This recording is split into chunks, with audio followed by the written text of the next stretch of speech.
Hi, this is Jaya. Now we shall see the summary of William Wordsworth's Tintern Abbey. The full title is Lines Composed a Few Miles Above Tintern Abbey. It's a very lengthy poem, and this poem was written in 1798, and Wordsworth has written this in blank verse. And this is the last poem in the Lyrical Ballads collection. And there are two major themes in this poem. That is, Wordsworth looks at nature as a curator. He says nature is the best medicine for anything. It can cure us of all our sickness, whether it be physical or mental. And second theme is, he says about how human beings look at nature. That is, nature is same, but the way we look at nature depends on our growth and the way we mature. Now we will go into the poem, but since this is a very long poem, I am going to give it in parts, and finally I will give you a short summary also of this poem. Now we will go into the poem. Now he starts the poem like this. He says, 5 years have passed, 5 summers with the length of 5 long winters, and again I hear these waters rolling from the mountain springs with a soft inland murmur once again. So now William Wordsworth is saying that he is coming to that place after 5 years.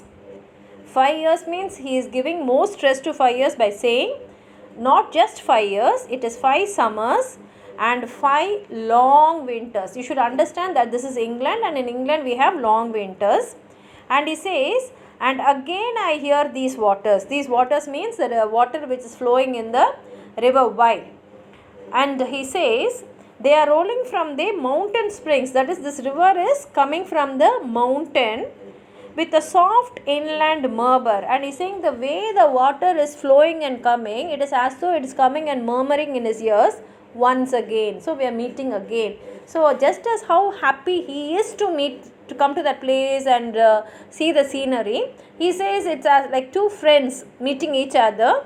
The river is also telling him once again. So he feels that nature is also so happy when it is getting our companionship.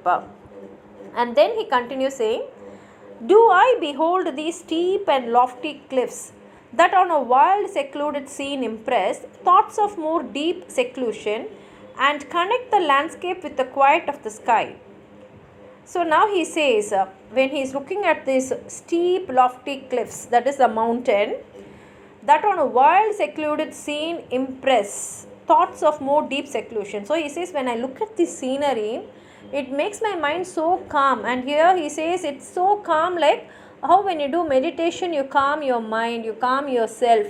Like that it gives him a deep seclusion and connect the landscape with the quiet of the sky. And he's saying the mountain is so beautiful that when you look from here, it is as though the mountain is connecting the land to the quiet sky. So the mountain is such a high mountain, and it's as though it is touching the sky and connecting the land to the sky. The day is come when I again repose here under this dark sycamore and view these plots of cottage ground, these orchard tufts, which at this season with their unripe fruits are clad in one green hue and lose themselves. So he says, the day is come when I again repose. So I have come here the second time. And again, like how I came first time, again when I am seeing this beautiful scenery, I am losing myself, and I am standing in the same place near sycamore, and from there he can see the plots of cottage ground, and he can also see the orchard. Orchard means where we grow fruits, the fruit field. He says these orchard tufts, all nature is same and nature is mesmerizing as usual, but these orchard tufts, that is the fruits, the season is which at this season with the unripe fruits. So the fruits are not ripe, they are all raw and are clad in one green hue. Hue means color. So he says since the fruits are not ripe, they are all green in color and lose themselves. So he says that of course when they become ripe, they will change. Mid groves and copses once again I see these hedgerows, hardly hedgerows, these little lines of sportive wood run wild.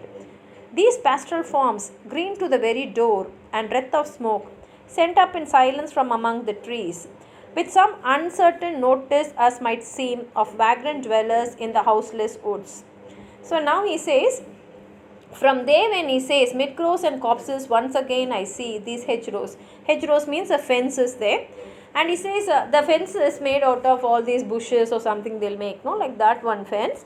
And he says they are hardly hedgerows. We can't say that they are fences. They are like little lines of sportive wood run wild, and it's just going because this is like a forest. So it is just running like a wild horse. These pastoral farm means the green lands, that is a grasslands, green to the very door. So he's saying everywhere it is green, there is grass everywhere.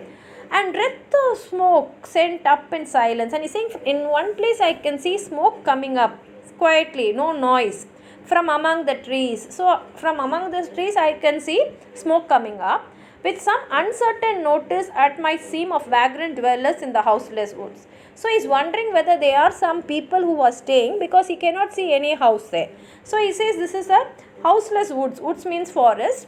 He's saying there is no house here, but I can see smoke coming out quietly and going up.